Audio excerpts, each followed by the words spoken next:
ఇలా right కొట్టేస్తాం. Work చేయలేదు కదా, కొట్టడానికి చేయదు. అప్పుడు ఈ తమ్ముడు మాట్లాడతాడు, నా ఫ్రెండ్ కొట్టద్దు, తన బదులు నాకు కొట్టాను, ఆ డబ్బులు నువ్వు తినేది, తను మెల్లగినా. అప్పుడు ఓకే చేయి please, right pen very good అన్నావా, వర్క్ రాసేసాడు. యా నీ వర్క్ ఏదన్నా కొట్టడానికి ఇలా చేయదు, చేయి చెప్పమ్మా, కథ ఉందా అనుకోండి. నువ్వు మాట్లాడు, కొట్టబోయే ముందు నువ్వు మాట్లాడు, కొట్టద్దు తన బదులు నాకు కొట్టేయండి అని నువ్వు ఆ దెబ్బలు కాదు. తను నా ఫ్రెండ్ మేడం కొట్టద్దు.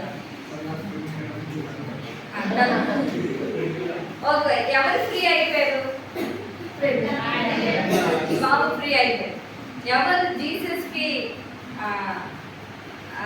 ఏమంటారు రిప్రజెంటేటివ్గా ఉన్నారు? ఈ బాబు.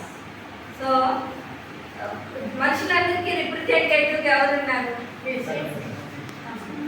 మనుషులందరికీ రిప్రజెంటేటివ్గా తప్పు చేశాడు, వర్క్ రాయలేదు. మనుషులు అందరూ మనం పాపులం కదా, అబద్ధాలు దొంగతనం ఈజీగా చేసేస్తాం. సో దేవుడు, యేసు ప్రభువు, పవిత్రాత్మ ముగ్గురు ఒకటే, తండ్రి కుమార పరిశుద్ధ ముగ్గురు ఒకటే. సో దేవుడు అనుకున్నాం, దేవుడు, యేసు ప్రభువు, పవిత్రాత్మ ముగ్గురు ఒకటే త్రిత్వం.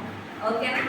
అయితే దేవాది దేవుడే ఈ లోకానికి యేసు ప్రభువుగా వచ్చాడు. అర్థమైంది? జాగ్రత్త వింటున్నారా? సో యేసు ప్రభువు దీన్ని ప్రేమించాడు కాబట్టి దెబ్బలు తిన్నాడు. అర్థమైందా కాన్సెప్ట్?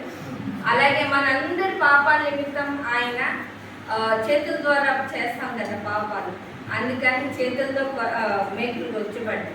చెడ్డ ఆలోచనలు వస్తాయి కాబట్టి ముళ్ళ కిరీటం పెట్టబడ్డాయి. కాళ్ళ ద్వారా పాపం చేయడానికి వెళ్ళిపోతారు, కాళ్ళకి మేకులు వచ్చబడ్డాయి. శరీరం ద్వారా చాలా మంది పాపాలు చేసేస్తారు, మన పాప స్వభావం, అందుకని బల్లెకి వచ్చబడ్డారు. రక్తం అంతా పోయి వాటర్ వచ్చింది. సో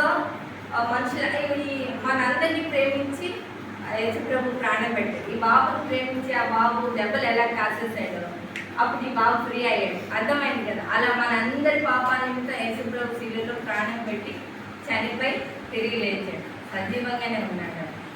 నమ్మితే మనకి రక్షణ వచ్చినట్టు, నమ్మి ఆయనకి ఇష్టమైన విధంగా బతకాలి. కాన్సెప్ట్ అర్థమైందా? సో మన అందరికీ రిప్రజెంటేటివ్ ఎవరున్నారు? ఏం పేరు? రమేష్. యేసు ప్రభువు మనందరి పాపాల నిమిత్తం ప్రాణం పెట్టడం మనం నమ్మితే మనకి రక్షణ వచ్చినట్టు. హృదయపూర్వకంగా నమ్మాలి, ఆయనకి ఇష్టమైన విధంగా జీవిస్తాం ఆటోమేటిక్. ఓకేనా? Very good, thank you.